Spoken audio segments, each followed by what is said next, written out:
The emotions that I'm feeling after being awarded an OBE in the birthday honours list is surprise, particularly when the letter came through the post.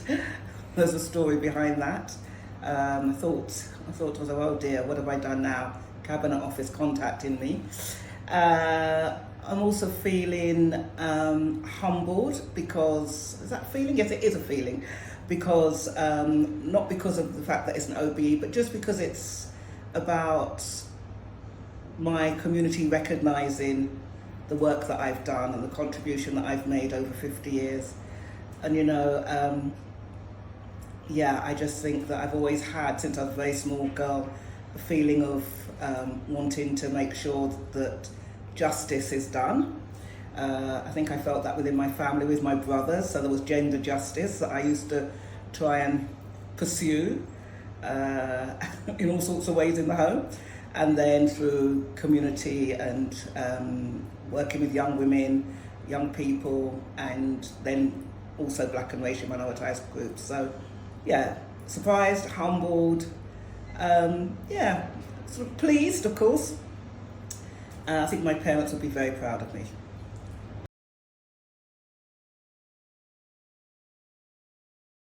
So yes, I was in Bristol this year, and there was a black woman who was running a training course just about to start. Black woman was in the building we were in, and we were about to start the Elevate Women's Leadership Programme, Women of Colour Leadership Programme with 5 universities. And this black woman saw us, and then she said, "Oh, what are you doing?" And I said, "We're running a programme." And she said, "Can I do it?" I said, "Well, if you don't go to one of the 5 universities, you can't." Anyway, she found herself in our room. She just had to come and see what we were doing. So, and then she said, "Oh, who's running it?" And I said, "Oh, OBE is running this programme for 5 universities, 30 women of colour on a 6-month leadership journey." And she said, "OBE?" And I said, "Yeah." And she said, "Oh, what's your name?" And I told her. And she said, "Oh my goodness," she said, "because of you, I saw you speak at an event online, and you said you were a Churchill Fellow." And I said, "If she can do it, I can do it. And I'm now a Churchill Fellow because of you." Okay. And I went, "Oh my goodness," and we both started crying and hugging and stuff. So that was just a moment, she was intentional in coming to see what we were doing. I had no idea that we were connected and that I'd had an impact on her life. And now she's a Churchill Fellow, which is a lifelong fellowship, and she's done some amazing work. But she heard me speak and say that I'd done this fellowship to New Zealand and to Atlanta in 2012. We're bigger than ballet. So there's a legacy there, which I'm not in the least bit aware of.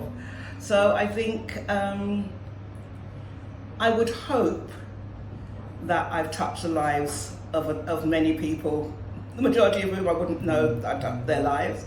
I think that's quite nice, not knowing, because, it's like you drop a pebble in a pond and the ripples just go out and out and out.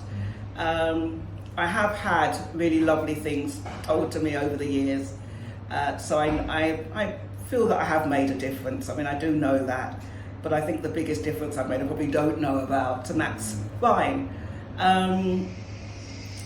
Obviously, with the work I'm doing now with OBE, the legacy hopefully will be mainly through the people that I'm working with, but also maybe through the buildings and assets that we're developing. There might be some bricks and mortars that would be associated with the work that I'm doing now. So that's what I'm hoping. And of course, my daughter is my biggest legacy, actually. She's amazing. So, at least there's a bloodline that hopefully will continue when I'm long gone from this world.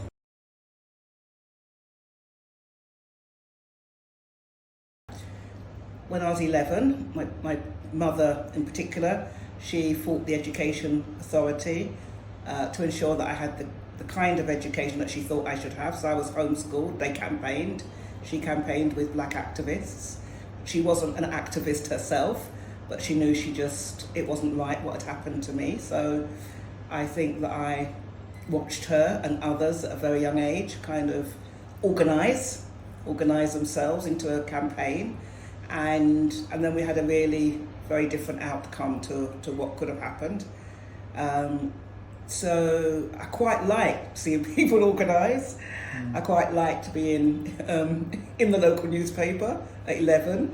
I quite like the fact that there's a lot of activity around our home, people in and out, lots of conversations, strategizing. So I like the hubbub and the sense of community that comes from that.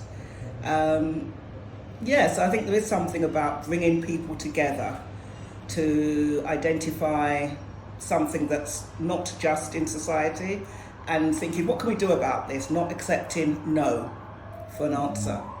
I liked the hubbub, the noise in the house of people talking and thinking, what can we do? How can we shift this? How can we make them stand up and notice us? So I think I like that energy. I like when people come together, when communities come together, and that you get all sorts of ideas and suggestions and strategies about how we can push and prod and sometimes kick the system.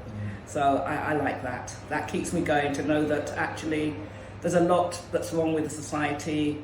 A lot of people are marginalised, particularly our communities, but women and girls and working class people, and that we should not accept the status quo, because there's enough resources for all of us. There's more than enough for all of us, but actually it's kept in the hands of a few.